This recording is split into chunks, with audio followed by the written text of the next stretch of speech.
So yeah, thank you, welcome, and thank you for gracing us with your presence and your time for just a small interview. We're gonna ask you about some African proverbs, maybe some that you like yourself, and then a little bit more about the music. You know what we hear, what we gathered for today.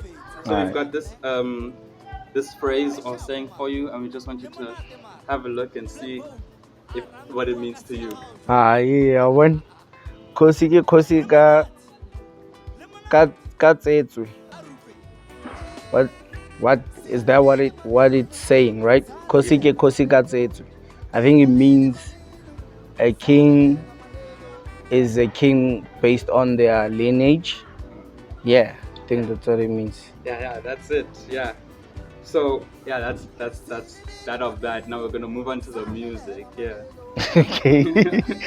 So yeah. Okay, interesting. So which South African artist do you think has influenced or influences your sound the most, and what aspects of their sound draws you in the most? South African. Yeah. I would say Kelimpilo from Uhuru Music Group, the former Uhuru Music Group, as well as Mackenzie from the former Rhythmic Elements. But I'm also like listening to, old music and new music. I'm listening to a bit of everything. The challenge with me, because I'm not just a vocalist, I'm a music producer, and I produce like different artists with who do like different genres, and I write for different artists as well. The challenge is figuring out like a sound, like a consistent sound to stick with, because I I wanna be have the freedom to express myself musically. So yeah, I'll listen to something that's outside my scope and love it, and I wanna do it. I'll do anything pop or alternative. So yeah, I'm influenced by a lot of musicians, but currently, because I'm trying to hit a certain target, I'm becoming more disciplined and looking in studying certain artists. So I would say the ones I named are my current influence in terms of trying to communicate with the community, my community. Yeah. Awesome, perfect. So you're known as the African alien. Can you Haha. explain for those who might not know how the moniker came to be? It actually came about African Alien. It came about 2020, when you know what happened. 2020, COVID hit, everything was on lockdown, and I'm used to. I had been a live performer performer at the time for a very long period of time. So I started out as a basking in the trains for commuters, and then I would bask on the streets, get gigs. I would do stuff like that, and that's how I earned most of my money. So when the lockdown hit, I was like, flip. How do I continue to make money with music? Because I don't want to have to switch lanes like some other artists I saw, and I'm not talking down on them, but I couldn't see myself doing any other thing. So then I had to remember that I used to record during my teens when I was still a rapper. I'm a rapper. So I was like, okay, let me use those skills to capture my music and try to sell it on the internet. And I put one song on Bandcamp, and people were putting in dollars, and I was able to buy groceries off of one song. I was like, wait, and the song is there forever, and I was like, this is interesting, and that's when I started, you know, recording my music. I even forgot what the question was. How did the name African? Yeah. So I started recording my music in 2020, and then I couldn't figure out which sound to go with, because at the time I was used to touring a lot and moving around a lot, and playing for like very different demographic to the people in the township. Like I was doing what people would call white people music.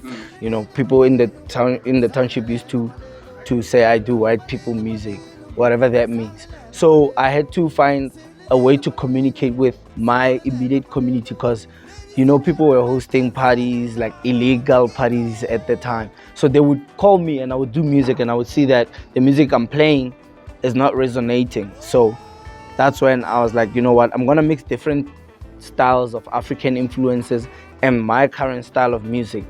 And that's when I was like, that's what I am. I'm an African alien. The style itself is African alien, the music.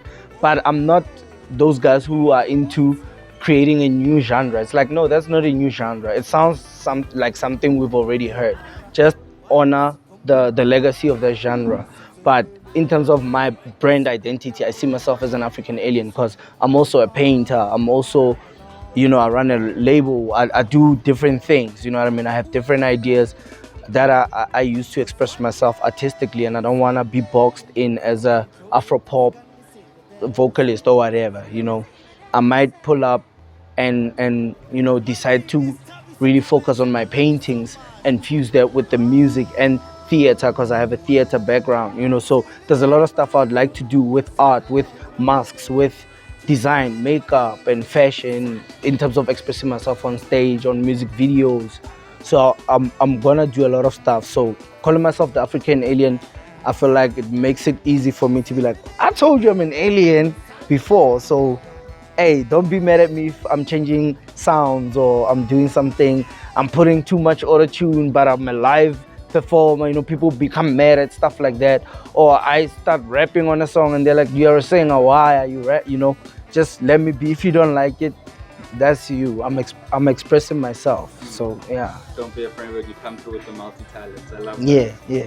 So okay, how has Pitori, and more specifically where you from Winterfeld, influenced your music? Pitori, born and bred. First things first. You know what I mean? Pitori dese, Pitori gamapara, gamanyora, so what that means is Pitori is beautiful in a sense that I feel like all the cultures like mix up here, and this is where we are most accepting of different influences, especially when it comes to the language.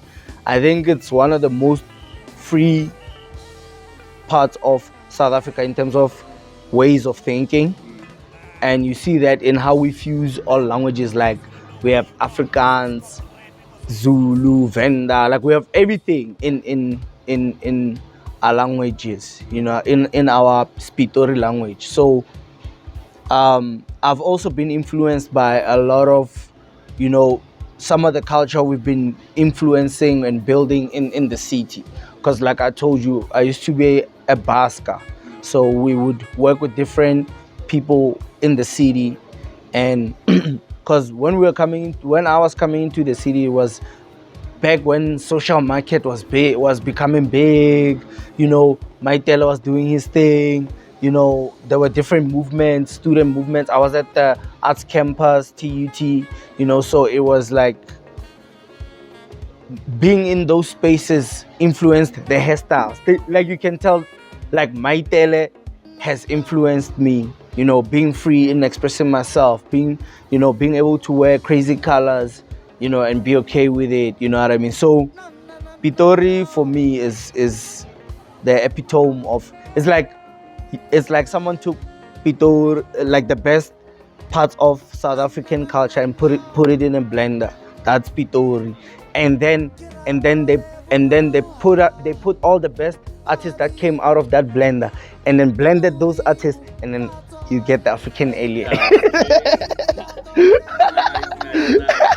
So yeah, to close it off, we'll close it like we started, and this time though you'll tell us one of your favorite South African idiom phrases or things you like to go to. Pitori, you spoke about Pitori, maybe there's one there that you love. Yeah. Like a phrase. Just a saying that you hear all the time, or a saying that I hear all the time on the streets. Usually these days I don't hear a lot of sayings, but I hear a lot of like new phrases on the streets that I'm learning. You know what I mean? Yeah. Like I hear Aneteti is trending now. Like people saying Aneteti, which means this other time or now, or like they're just using it to emphasize what they're saying in the here and now, and they want you to hear them. So they'll say Aneteti Joanne Daigende Botamawaza. So that's what I mean. That's what's trending a lot on the streets right now, especially in Winterfeld, where I'm from. That's what I'm hearing around Mabopane as well. I don't know if it's big on the like around the entire city. Yeah. But another thing I hear, there's a trend that South African women are elite. That's another one I'm hearing. That sounds like the truth to me. No friend, it's the truth. Yeah. Okay, thank you so much for blessing us with your presence, with your time. We really appreciate it. And yeah, that's all we have to say for the interview. Thank you. Yeah.